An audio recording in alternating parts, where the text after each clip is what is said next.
안녕하세요, 구문화재입니다.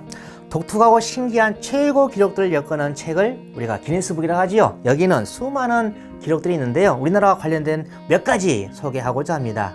음악 경연 프로그램 최고령 MC 나이는 94세 351년인데요 그 주인공이 누군지 아시나요? 바로 송혜 선생님이셨습니다. 또한 악수 도전 기록도 있는데요, 6시간 43분 30초 동안 한 번도 쉬지 않고 28,000여 명과 악수를 한 최고 기록자는 바로 방송인 강호동 씨였다는데요. 알고 계셨습니까? 잘 아시겠지만 기네스북 단골은 다름 아닌 스포츠 경기지요. 스피드 스케이팅 선수 이상화 씨는 2013년에 500m에서 36초 80이라는 기록을 세웠고 이후 3번이나 갈아치우면서 현재 36초 36으로 세계 신기록을 보유하고 있습니다. 100m 아시죠? 남자 100m 달리기 기록을 보면요, 1912년 10초 6이었고 1988년 칼 루이스가 9초대를 경신하였고 2009년에 우사인 볼트 선수가 9초 58의 기록을 세웠는데 9초 58 참 빠르죠. 이 시간을 다시 말하면 10m를 뛰는데 1초도 채 안 걸린다는 거네요. 놀랍고도 흥미롭지 않습니까? 기록은 누군가에 의해서 깨어지기 마련이다 라는 말을 실감합니다. 그렇다면 그 기네스 기록을 깨는 사람들은 누구일까요? 몇 가지 공통점을 확인할 수가 있었거든요. 우선 그들은 자신의 가능성을 믿으며 단순히 현재의 능력만을 가지고 할 수 있다, 할 수 없다를 판단하지 않습니다. 또한 무슨 일이 있어도 이루어내겠다라는 강렬한 목표를 가지고 있었습니다. 그리하여 그들은 그 반복된 과정 속에서 성장하고 한 분야의 최고가 되어서 결과적으로 기네스북에까지 이름을 올리게 된 것이었습니다. 한마디로 말하면 자신의 능력에 대해서 끊임없이 가능성을 추구하였다는 것인데요. 저는 여기서 그렇다면 우리 아이들은 가능성 추구를 어떻게 하면 좋을까를 생각해 보았습니다. 특히 가정학습 측면에서요. 어머님들, 학년합섬이라는 것을 혹시 아시는지요? 학년합섬은 학교에서 배우지 않은 내용을 아이가 스스로 배워서 본인의 학년을 뛰어넘는다는 의미인데요, 학년을 뛰어넘는다는 말만으로 이 학년합섬을 자칫 선행학습이라고 생각할 수도 있을 것입니다. 하지만 잘 생각해 보세요. 사교육 걱정 없는 세상이라는 단체에서 선행학습을 이렇게 정의하고 있습니다. 성인의 도움으로 6개월 이상 진도를 미리 배우는 것. 이는 국내의 치열한 대학 입시 경쟁 속에서 교과서 내용을 과외나 학원을 통해서 미리 익히는 것이지요. 아시겠지만 미리 배운다는 것이 잘못된 건 아니지 않습니까?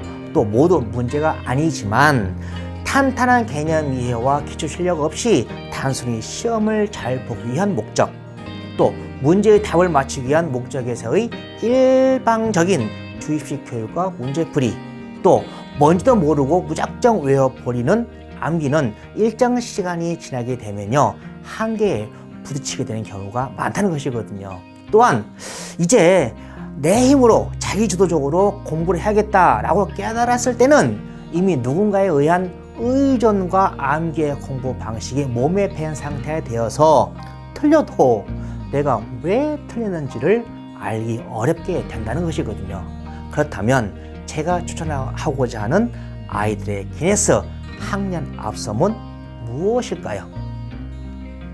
앞에서 잠깐 언급한 바와 같이 스스로 배워서 본인의 학년을 뛰어넘는 것입니다.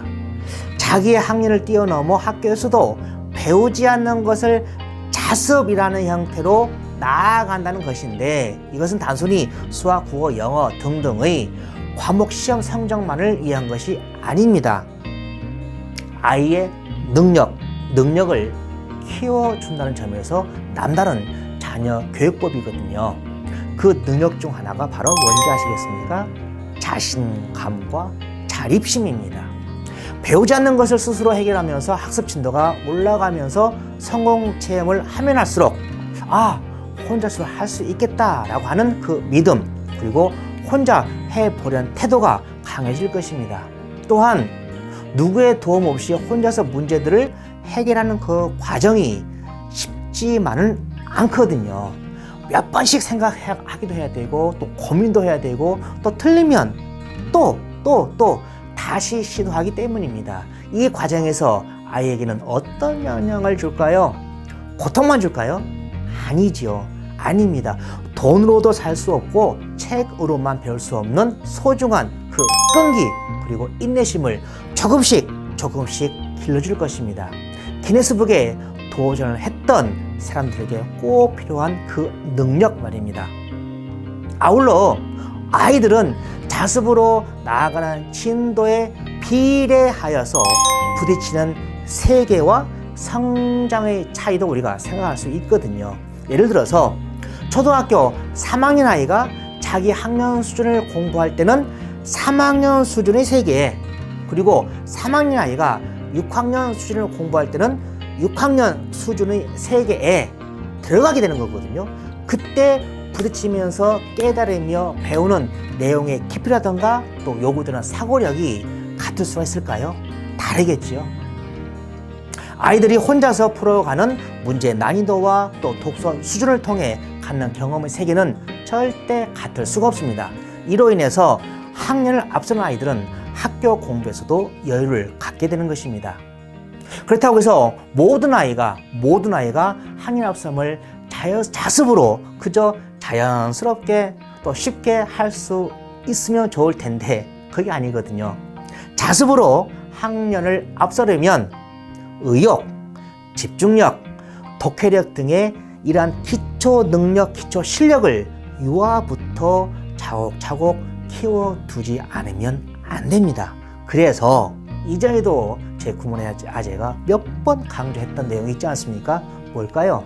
가정학습에서 초등식에 중요시 해야 되는 것은 당장의 성적이 아니라 혼자 공부할 수 있는 힘, 그것을 길러주어야 한다고요.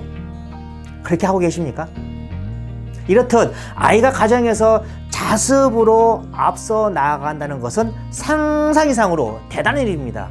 그럼에도 불구하고 교재만 앞서 나갈 뿐이다 라고 하는 생각, 이 아이는 안 돼 라고 하는 불신, 이 아이는 3학년이니까 이 정도면 괜찮지 라고 하는 안심 등은 아이의 무한한 가능성을 제한해버리는 일이 되고 말 것입니다. 우리 어른의 잘못된 판단이 우리 아이들에게 정말 아까운 결과를 초래할 것입니다. 학부님들께 당부드립니다.